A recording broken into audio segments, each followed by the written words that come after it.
Bezrat Hashem. Dans le cours d'aujourd'hui, apprenons un peu la mesure de la farine pour faire Afrashat Chala. Mais avant qu'on y arrive, on va retourner un peu en arrière dans les mesures de la Torah pour arriver aux mesures de notre temps. Dans la Torah, il n'y avait pas de grammes, il n'y avait pas de kilos, il n'y avait pas de livres. Alors qu'est-ce qu'il y avait? Il y avait qu'est-ce qu'on appelle Efa, CA, Kav, Log et Betza. De tout ça, probablement vous connaissez rien que la Betza, qui est l'œuf. C'est tout. Mais ça, c'était les mesures à l'époque du Talmud et de Moshe Rabbeinu et de tout le monde. La Torah en parle aussi, dans le livre Vaïkra, quand on emmenait des sacrifices et il fallait emmener de la farine avec chaque sacrifice une mesure différente, on parle de ces mesures. Dans le liquide, il y avait aussi des autres mesures, right? Il y avait aussi le log. D'ailleurs, quand on prend le verre de kiddush, on dit revi'it, un quart. Revi'it, mais un quart de quoi? Revi'it à log. Voilà, le log. Et quand on dit revi'it, il faut boire revi'it, il faut boire un quart de quoi? De la mesure de log, qui est à peu près un demi-litre. Alors, ça c'est la mesure de la Torah. Maintenant, les poids aussi, à l'époque, il y avait des balances. Alors on mettait des poids pour mesurer du manger, de n'importe quoi. Les poids, à l'époque du Maïmonide, alors on recule 950 ans en arrière, il s'appelait le dirham. Dirham. Les Ashkénazes en Europe ne savaient pas qu'est-ce que c'est le dirham. C'était une mesure que tous les séfarades, toute la Méditerranée utilisaient. Et Shulchan Aruch, qui utilisait aussi le dirham, dit les Mishnah Bora, nous ne connaissons pas le dirham. Le Nodab Yehuda dit, moi je ne connais pas le dirham. Beaucoup de Khatam Sofer, beaucoup de dictionnaires ashkénazes en Europe ne connaissaient pas cette mesure. Et ils avaient les funtes, ils avaient les pintes, ils avaient des autres types de poids et de mesures. Alors nous avons le dirham. Maintenant, le dirham, trouver les pièces en Angleterre dans un musée, c'était 2 mesures. Il pesait 2,9 grammes. Arrondissons-le à 3. 3 grammes. Mais c'est exactement 2,9 grammes, le dirham. Alors maintenant, nous avons ces mesures. Nous avons le dirham et nous avons la chala.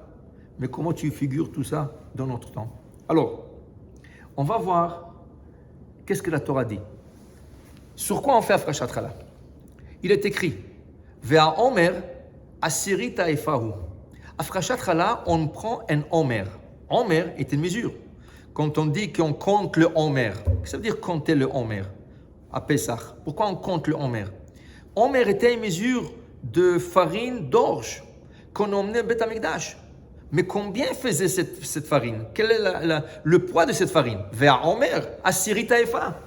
Le Omer, il fait exactement 1/10 d'une Efa. Ça, c'était la mesure que chacun recevait de manne. La mesure de manne par personne était Asirita Efa. 1/10 d'une Efa. Mais qu'est-ce que c'est cette Efa? Alors regardez. Faisons une mathématique. Nous connaissons la Betza, l'œuf.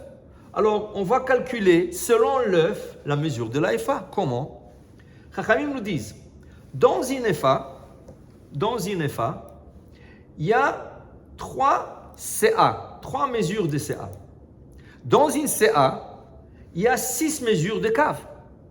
Dans un cave, il y a 4 mesures de log. Dans un log, il y a 6 œufs. Donc, j'ai 6 œufs dans un log, 4 logs dans un cave, 6 caves dans un CA, 3 CA dans une FA. Combien d'œufs contient une FA? 6 fois 4 fois 6 fois 3. Donc, ça va nous donner 432. 432 œufs dans une FA. Mais la Torah nous dit, vers Omer, Asirita Efa. Vous allez utiliser 1/10. 1/10 de 432, c'est 43 œufs. Là, vous allez comprendre quelque chose d'extraordinaire. Vous savez que dans la Torah, tout fait du sens. Tout est basé sur un sens. 43 représente quoi? Quand on dit Afrashat Chala, pourquoi on dit Afrashat Chala? Et si tu fais de pain, tu dis Afrashat Lechem? Pourquoi tu dis Afrashat Chala? D'où ça vient ce mot Chala? Regardez, quelque chose d'extraordinaire. 43 œufs, c'est si je prends le mot chala, chet, lamed et he. Chet en valeur numérique, 8. Lamed en valeur numérique, 30. He en valeur numérique, 5. Donc 8 plus 30 plus 5, 43 œufs. Vous comprenez? Normalement, quand on fait le pain, pas en semaine, la majorité des femmes font leur pain le Shabbat. Donc, le pain de Shabbat a été donné un surnom de challah à cause de 43 œufs qui rentrent dans la farine, la mesure de farine. Alors déjà, nous avons un éclaircissement. Nous savons que nous avons 43 œufs. Maintenant, combien mesurer 9? Combien mesurer 9? Pour qu'on puisse le traduire en grammes, en kilogrammes. Alors, Chachamim nous disent que chaque œuf mesure 54 grammes. Selon le dirham, un œuf contient 2 olives. 2 olives par un œuf. Combien mesure une olive? 9 dirhams. 9 qui est 3 grammes à peu près, fois 9, ça fait 27 grammes, qui est la mesure de kazaït. Toujours on dit, quand on mange un kazaït, il faut faire le chachona. Oui? Alors, le kazaït, c'est quoi? Le kazaït, c'est 27 grammes. Dans un œuf, il y a 2 œufs, 2 olives. Donc, un œuf mesure 54 grammes. Alors, faisons les calculs. Si nous prenons 54 grammes d'un œuf, fois 43 œufs, dans un dixième de NFA, ça va nous donner 2322, qui veut dire 2 kilos, 322 grammes. Écrit le Ben Ishraï. Nous avons la coutume de faire la frachat challah de 777 dirhams, qui est la mesure de 2 kilos, 322 kilogrammes. Et ainsi, dit le Rav Mordechai Eliyahu Zatzal, qui suit les Ben Ishraï, et ainsi disent les Ashkenazes, que pour faire la frachat challah, il te faut 2 kilos 400, à peu près, pour faire la frachat challah. Vient le Rav Vadia Yosef, il dit non, c'est beaucoup moins, c'est presque 1 kilo de moins. Tu as besoin seulement 1 kg 508 grammes pour faire la frachat challah. Et on explique. Alors, on va expliquer.